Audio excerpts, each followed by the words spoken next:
Good morning. कसे आहात तुम्ही सगळे? मी भाग्यश्री पुन्हा एकदा तुमचं आपल्या चॅनलवरती स्वागत करते. तर आजच्या दिवसाची सुरुवात या छानशा आंब्यांपासून झालेली आहे. आम्ही हे आंबे आता पिकायला ठेवत आहोत.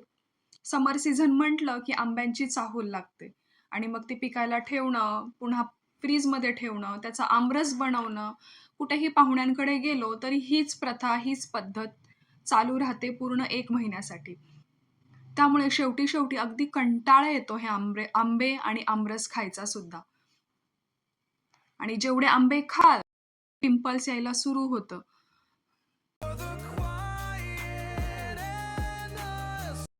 अशाच नोटवर आपण व्हिडिओला सुरुवात करूयात. उठल्यानंतर मी सर्वात अगोदर इथे चिया सीड्स भिजायला ठेवलेत. तुम्ही पण माझ्यासारखेच दर सोमवारी नवीन आयुष्य सुरू करू असं ठरवून बुधवारी परत जुन्या आहे त्या सवयींवरच येतात का? येत असाल तर हा व्हिडिओ आपल्या सर्वांसाठी आहे. त्यामुळे व्हिडिओ शेवटपर्यंत पाहायला विसरू नका.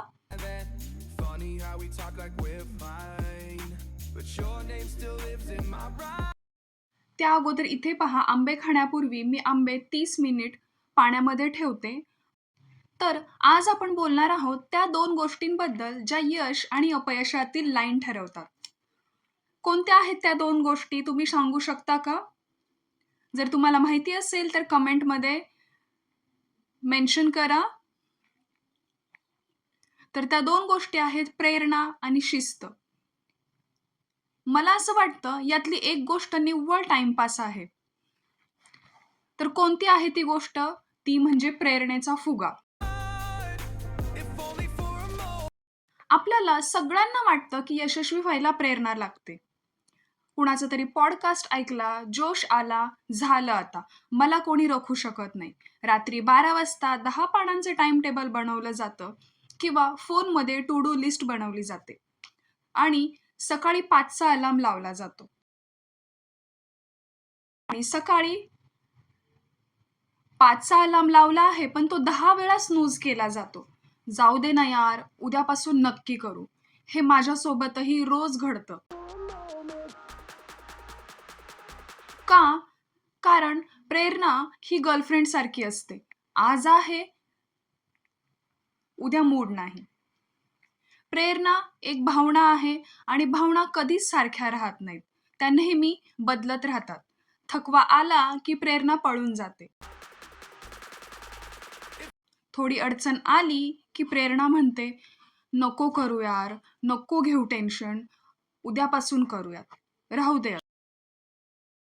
प्रॉब्लेम आला की प्रेरणा गायब आणि आपण परत आहे तिथेच.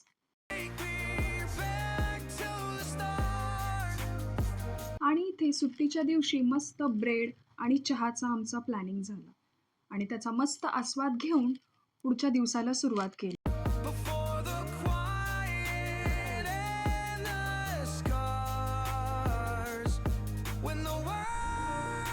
म्हणूनच फक्त प्रेरणेच्या भरवशावर राहिलो तर आयुष्यभर फक्त प्लॅनिंगच करत बसू आणि एक्झिक्युशन मात्र शून्य.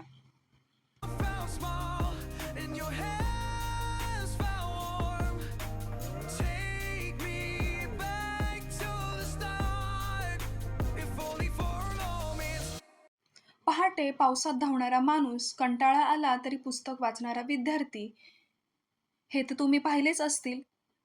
ही खरी गोष्ट आहे शिस्तीची. शिस्त म्हणजे काय? तर मनाचा मालक होणं.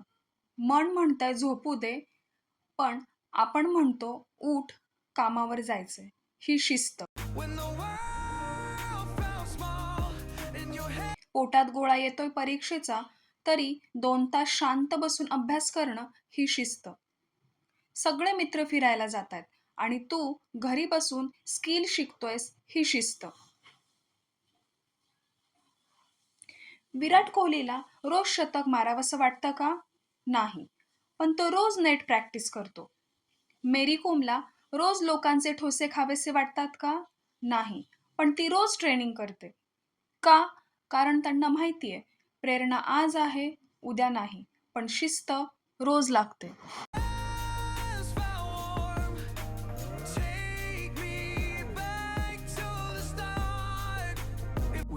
sparks on quiet streets, two hearts.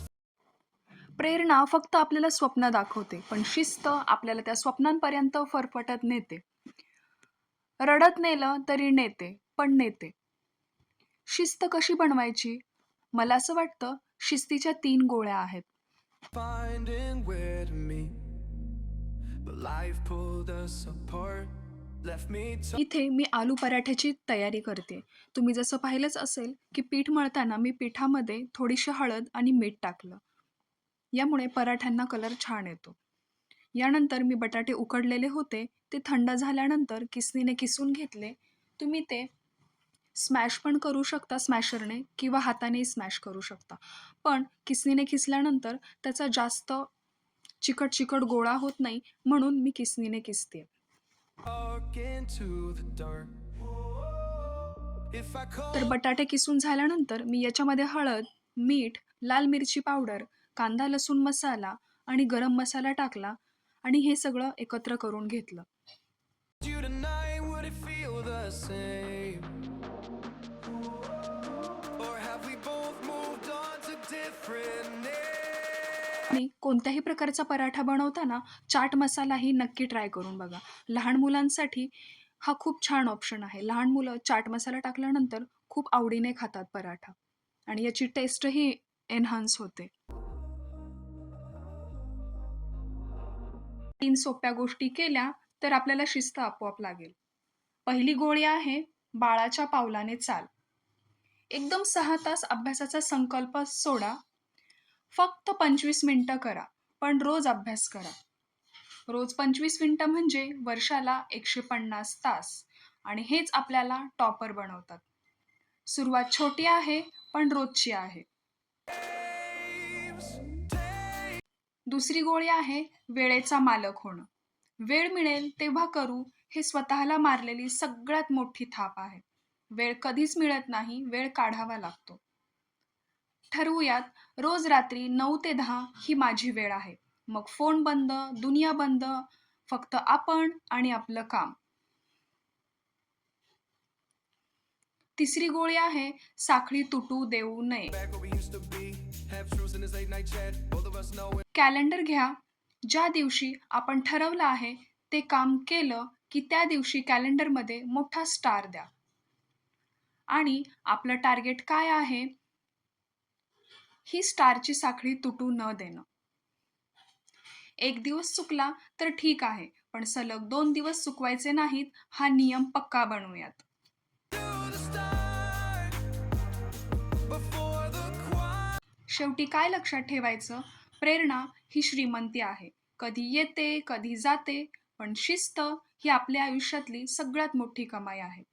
ती रोज करावी लागते आणि तीच खरी सोबत राहते. Back to the start, if only for a moment. If only for a moment. तर आजपासून आपण प्रेरणा शोधणं बंद करूयात, उठू आणि शिस्तीत कामाला लागू. कारण दुनिया फक्त रिझल्ट बघते, आपला मूड नाही. मूड आला म्हणून नाही, तर टार्गेट आहे म्हणून करायचं. आजचा व्हिडिओ इथेच थांबूयात. तुम्हाला आजचा व्हिडिओ कसा वाटला हे मला कमेंट करून नक्की सांगा. जर चॅनलला सबस्क्राईब केलं नसेल तर सबस्क्राईब करा. भेटूयात पुन्हा एकदा एका नवीन व्हिडिओमध्ये. तोपर्यंत काळजी घ्या. Bye bye. If only for